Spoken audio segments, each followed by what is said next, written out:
Once upon a time, there was a young man named Charming.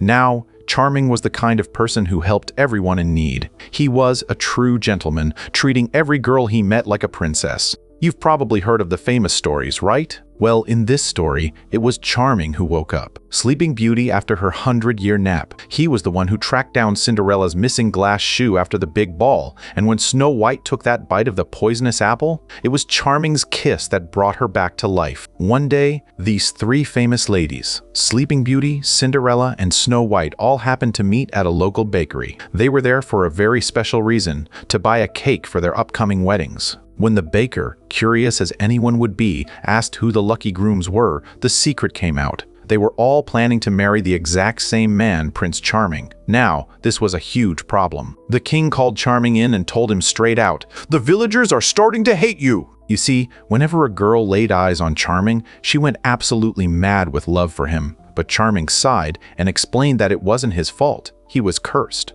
The king told him it was finally time to break that curse. To do it, he had to travel to the Fire Mountain to find his true love. The king knew this worked because he had done the very same thing years ago to find the queen. But there was a sad side to that story. The king's best friend had her heart broken because she was secretly in love with him. Consumed by jealousy and hurt, she turned to black magic. She hated the queen and swore she would destroy the king's family. The king explained to Charming that on the day he was born, a fairy arrived to give him the gift of charm. But that old friend used her dark magic right at that moment. "The bag of charm!" burst all over Charming. From then on, the curse was set. Every girl who saw him would believe he was her one and true love. This meant Charming spent his life unwillingly breaking hearts over and over again. There was a deadline though. The curse had to be broken before he turned 21. If he didn't find true love by then, all love in the kingdom would be lost forever. The king looked at him worriedly and said, "You turned 21 in just 3 days. You have to go now." Charming knew this would be hard.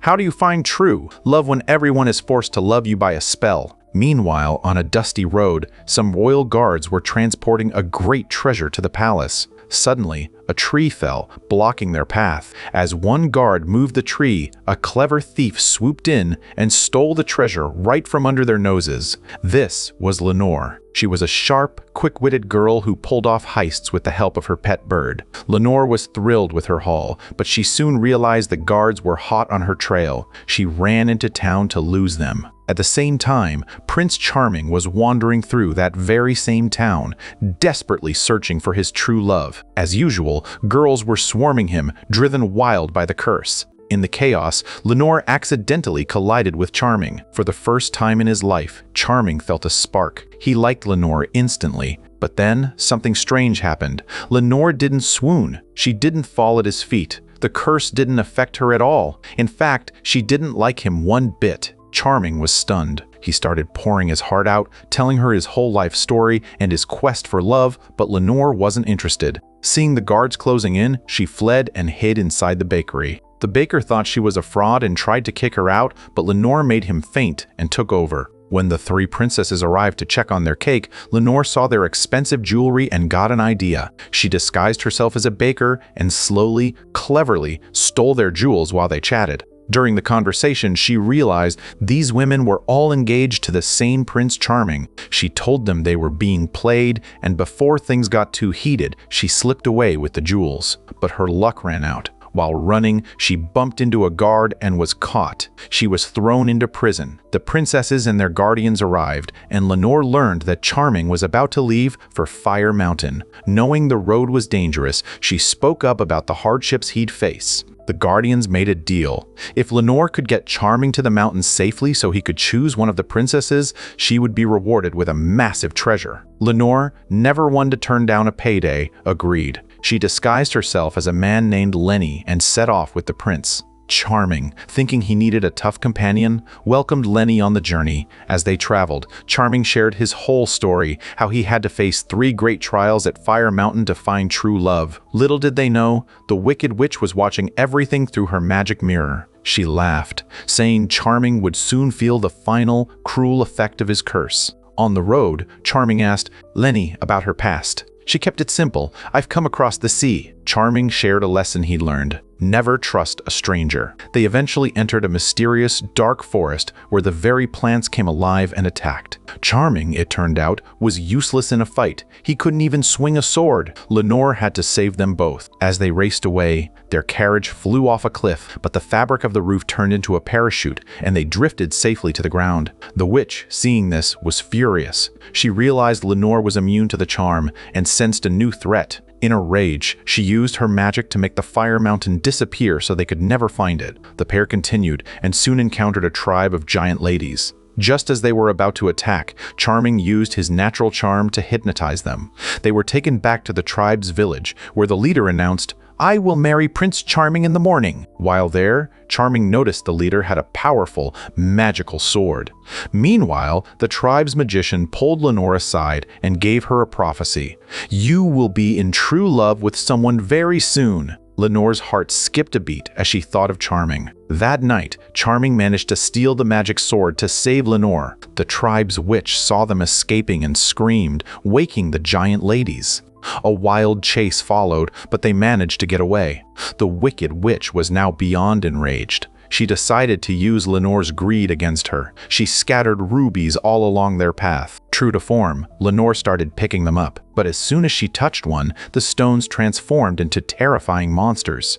Charming tried to fight them off, but nothing worked. He realized the monsters were only interested in the ruby Lenore was holding. He took the stone, led the monster out of the cave, and gently returned it. The monster smiled, and they became friends. Lenore watched this, deeply moved. She saw a strength and bravery in Charming she hadn't noticed before. She started to see him differently. Later, in a nearby town, she saw a beautiful dress and found herself daydreaming about being a princess by Charming's side.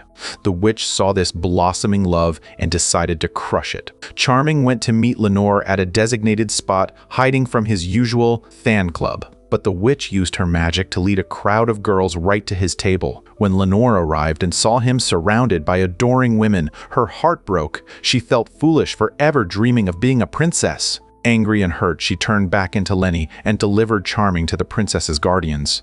She collected her treasure just as promised. Then, she finally told Charming the truth. She was the thief, Lenore. Charming didn't care. "Nothing matters to me," he said. "I liked you the moment I saw you." He told her that fate had brought them together and they should stay together. But Lenore, still stinging from seeing the girls earlier, pointed at her treasure. "My true love is just this," she said coldly, reminding him of what she saw the night before. The guardians stepped in and forced Charming to choose one of the princesses. He looked at them and said, "I don't like any of them." Heartbroken and feeling hopeless, he decided he would rather die so the curse would die with him. The day of the execution arrived. Charming wrote letters to all the girls in the kingdom, explaining that their love wasn't real. It was just a curse. He prepared to sacrifice himself to end the spell before his 21st birthday. The king was devastated, but understood. Lenore was far away when her bird arrived with a letter from Charming. As she read his words, she realized he truly loved her and that she had made a mistake. She dropped everything and ran to save him. At the gallows, the whole town,